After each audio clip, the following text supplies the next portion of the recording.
என்ன மச்சான், எல்லாம் நல்லா இருக்கீங்களா? இன்றைக்கி நம்ம சேனலில் என்ன பார்க்க போகிறோம் அப்படின்னா, சாக்லேட் எப்படி வீட்டிலேயே செய்கிறதுன்றதை தான் இந்த வீடியோவில் பார்க்க போகிறோம். வீடியோவை கடைசி வரைக்கும் பாருங்கள், ஸ்கிப் பண்ணிடாதீங்க. தொடர்ந்து நம்ம சேனலுக்கு சப்போர்ட் பண்ணுங்கள். ஒரு மிக்ஸி ஜார் எடுத்துக்கோங்க.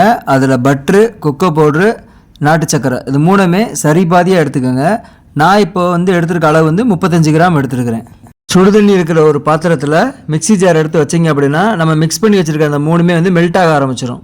ஸ்பூன் எடுத்து அப்பப்போ கிண்டிக்கிட்டே இருங்க, அப்போ தான் அது நல்லா மெல்ட் ஆகிட்டே இருக்கும். இந்த மாதிரி மிக்ஸ் பண்ணிகிட்டே இருக்கும்போது ஒரு ஸ்டேஜில் எல்லாமே நல்லா மெல்ட் ஆகிடும்.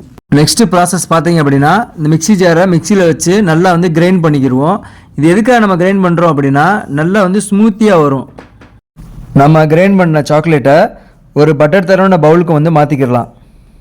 நம்ம சாக்லேட்டு மோல்டு பண்ண பவுலை ஃப்ரீசரில் 1 மணி நேரம் வச்சுட்டு ஆஃப்டர் 1 ஹவருக்கு அப்புறம் எடுத்து பார்த்தோம் அப்படின்னா நேச்சுரலான ஹோம்மேட் சாக்லேட் ரெடி. இந்த சாக்லேட்டில் உங்களுக்கு விருப்பமான நட்ஸ் எல்லாமே ஆட் பண்ணிக்கலாம். இதே மாதிரி வீட்டில் நீங்களும் சாக்லேட் மேக் பண்ணி பாருங்கள். மேக் பண்ணி பார்த்துட்டு எந்த அளவுக்கு டேஸ்ட்டாக வந்துச்சுன்றதை எங்களுக்கு கமெண்ட் பாக்ஸில் நீங்கள் சொல்லுங்கள்.